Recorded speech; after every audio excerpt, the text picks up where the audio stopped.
Thank you, Patty. On behalf of the entire Department of Health and Human Services, I too would like to extend a congratulations to the Advisory Committee for the Status of Women on their 30th anniversary. What a tremendous event. Also to our staff liaison, Fran Monacchio. Fran, thank you so much. Within the Department of Health and Human Services, there are 8 divisions, and I am pleased to report 5 of those divisions are led by women. Penny Johnson from the library is here with us. Amy Waters from Elder Affairs. Fran, Human Rights. Our Veterans Agent, Karen Greenwood. Our Housing Enforcement Director, Amanda Wilson. And I do have to mention the others, although they are led by men: Public Health, Code Enforcement, and Disabilities. But Health and Human Services, the city, clearly understands quality of life issues. We are keenly aware of the distinct needs of women in our community, from the Infant Mortality Task Force to the exhibits and displays that are held at our Worcester Public Library, to the disabled women in our community, to communities of women of color. HHS structures our services to make sure that we meet those needs. It is my pleasure now to introduce our honorees. Let's start with the 8th Annual Young Women of Consequence. This award was established to recognize a young woman who was an exceptional leader and demonstrated by her active achievement and involvement in her school and her community, serving as a role model, an agent of change. We are pleased this year to honor an extraordinary young woman, LeilaBoudouani. Leila, could you come on up?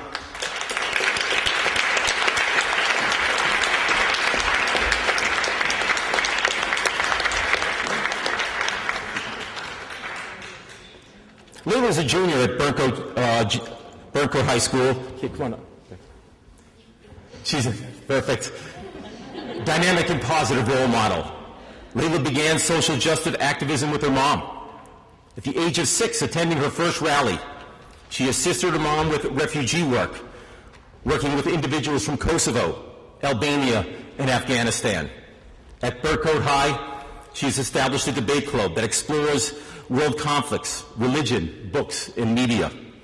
She also is one of the students that organized Unity Day, held last year with a focus of nonviolence and peace.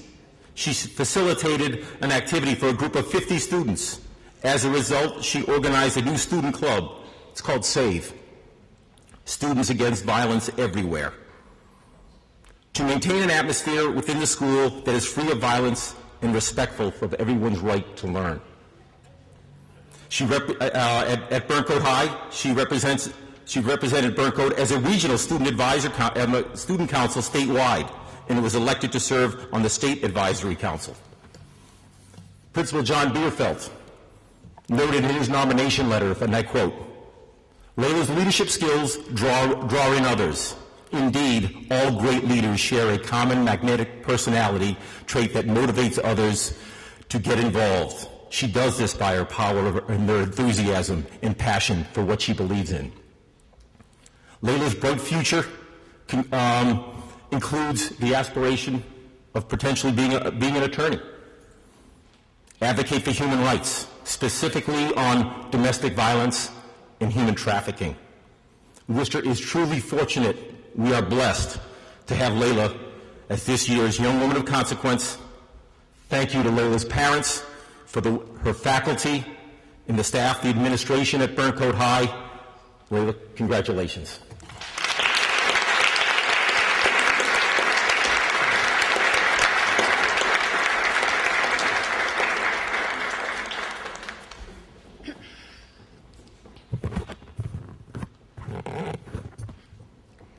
The power to change the world does not come with age, knowledge, or status.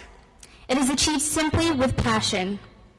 I believe that strength and power come from pure dedication for what you believe in.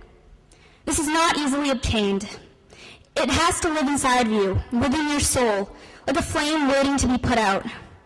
It must be nurtured, protected, and embraced each and every day. As women, nay, human beings living on earth, This must be our sole responsibility. As a female Muslim living in the United States, I feel a sense of duty to represent the Islamic world with grace and respect, making a difference every step of the way. My journey began at the age of 6 when I attended my first activist rally. My tender age did not permit me to understand the situation, but my mother insisted that we are here to help people, and it was the only explanation I needed. At age 11, I worked with my mother to receive refugees from Kosovo, Albania, and Afghanistan to help establish them with jobs, homes, and learning basic English. My active involvement with clothing and food drives for PIP Shelters, Inc. in Worcester, along with these experiences, taught me patience and dedication at a very young age. This sense of meaning provided me with the courage to prosper towards future endeavors. In my sophomore year of high school, I established my own debate club. Each week, we met to discuss world conflict, religion, books, and media. With the help of my AP English teacher, I trained the 8 members to speak with conviction, organize their arguments, and debate effectively. As a leader, I faced many challenges that have made me not only a better leader, but also a better person. I learned that effective listening is imperative. I realized that I was a role model and that good decisions needed to be made accordingly. I learned to be persistent about my demands for the future of my organization. And most of all, I learned to be optimistic, because even in such chaos, it's important to have faith. I also participated in the organizing of Unity Day at Burncoat. This day was based on spreading the word of peace and nonviolence throughout the school. I instructed my own activity for about 50 students, inspiring unity through self-expression. To further my mission for peace and unity, I joined an organization called SAVE, Students Against Violence Everywhere. I took this opportunity to educate my community about world conflicts, such as the genocide crisis in Darfur. As someone who looks to the future with exhilaration, I plan to use my teachings and power to my advantage in making change in this world. I plan to become a lawyer, to advocate for human rights, working for local domestic violence cases all the way to the outbreak of human trafficking in the far eastern countries. Change is not just a goal, but a difficult process I am ready to achieve. My name is LeilaBoudouani, and I will make a difference. I am truly thankful to the Advisory Committee on the Status of Women, Fran Minocchio, and all the other judges who chose me to receive this award. I'd also like to thank my supportive family, teachers, advisors, and friends who have assisted me in ways they can never imagine. Thank you all.